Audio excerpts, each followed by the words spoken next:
Are you single or are you married? I'm married. Are you single this Valentine or No, definitely not. Booked from last 4 years. has your boyfriend planned anything for you this Falgun or Valentine? No. আমরা married এবং আমাদের বাচ্চাও আছে। Do you have a girlfriend? Nope. You don't? I don't. Definitely married. Definitely. I have 2 child. আমার দুইটা মেয়ে আছে। On a scale of 1 to 10, how romantic are you? 5. 10 romantic 10। 10 10 যে নিজেকে দিলেন, আপনি আপনার বউকে এই ফাল্গুন এবং ভ্যালেন্টাইন্স ডেতে কি গিফট দিচ্ছেন? Have you gifted your wife anything this Falgun? এখনো প্ল্যানিং করি নাই। আমি আজকে ঢাকার বাইরে যাব ওদেরকে নিয়ে। আমি আমার ফ্যামিলিকে নিয়ে ঢাকার বাইরে ট্যুরে যাব কক্সবাজার। হয়তো ওখানে গিয়ে কোনো প্ল্যানিং করব। 1 কি হাইয়েস্ট না 10 হাইয়েস্ট? 10 হাই। 10 হাইয়েস্ট। 10 যদি হাইয়েস্ট বলি আমি 10। আমি নেব গোলাপ ফুল। আর কিছু দিবেন না?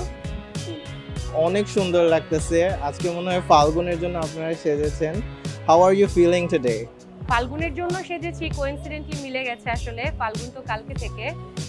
আমাদের ভালোই লাগছে, এরকম সাজতে তো আসলে নারীদের সবারই ভালো লাগে আমি মনে করি। তোমার কি মনে হয়? একদমই তাই। বসন্ত মানেই হচ্ছে সৌন্দর্য, কারণ বসন্ত হচ্ছে ঋতুর রানী। তো আমরা মেয়েরা সেই রানী, আমাদের তো সাজতে ভালো লাগবেই। আমাদের তো বয়স হয়ে গেছে। আমাদের যখন আপনাদের মতো টিনেজ ছিলাম তখন আমরা খুবই এক্সাইটেড ছিলাম, অনেক অনেক সেলিব্রেট করতাম, অনেক আনন্দ করতাম, বাট ওই ফিলটা এখনো আছে আমাদের। দ্যাটস ওয়াই আমি এত ব্যস্ততার ভিতরেও আজকে ইয়েলো পড়ছি। আর yellow is my favourite colour. সুযোগ পেলে আমি পরি, ঠিক আছে? এই জন্যই আজকে বসন্তের উপলক্ষে পড়লাম। ভ্যালেন্টাইনের উপলক্ষে রেড তো অবশ্যই পরবো কালকে।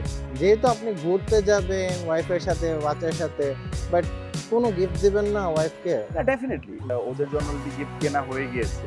তো আমরা ম্যাচিং ড্রেস কিনেছি। ফুল তো এটা একদম কমন জিনিস, এটা তো থাকবেই। বাট স্কিন কেয়ার এবং সাজগোজও তো একটু ম্যান্ডেটরি, রাইট? সাজগোজের ব্যাপারটা অ্যাকচুয়ালি আমি ওদের স্কিন কেয়ারের ব্যাপারটা আমি খুবই কম বুঝি। আমি ওদেরকে বাজেট দিয়ে দিয়েছি, ওরা আমাকে দিয়েছে, আমি ওইভাবে বলছি তোমরা কিনে নাও। আপু, যেহেতু আপনি কিছু করতে চাচ্ছেন মানে ফর ইয়ার হাজব্যান্ড, আর আপনি নিজের জন্য যেহেতু এবার কিছু করছেন না, আমরা চাচ্ছি আপনাকে কিছু গিফট করি as a Valentine gift. As your boyfriend didn't gift you anything and you haven't planned anything, we want to gift you a gift for this Valentine. আচ্ছা, যেহেতু আপনি শুধু একটা গোলাপ দিচ্ছেন আপনার বউকে, আমাদের তরফ থেকে ছোট্ট একটা গিফট আপনার বউয়ের জন্য। Thank you. আমাদের পক্ষ থেকে একটা গিফট ফর ইয়োর ওয়াইফ। ও thank you, thank you. So lovely, so lovely, so lovely, so lovely. Thank you, thank you Garnish. You have a sister? Yeah, I do. তাহলে বোনকে দিয়ে দিতে পারবে। এখানে office, I'll probably give it to her. On a scale of 1 to 10, how romantic are you? I think I'm so much romantic because I write a letter today for him and arrange something special gift for him.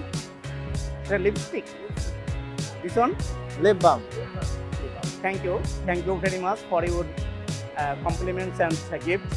Thank you so much ভাইয়া। আমি এটা like দিয়েছি, আমি এটা আমার ফ্যামিলিকে share করব, ওরা লাইক দেবে। ইনশাআল্লাহ আপনাদের প্রোডাক্টের সাথে আমরা থাকবো। Thank you so much. I'm already following. Thank you Garnish. Best wishes to Garnish. যেহেতু আমরা একটা গিফট দিয়েছি, আপনারা একটা গিফট দেবেন আমাদেরকে। অবশ্যই হাগ দিয়ে দিই সবাইকে।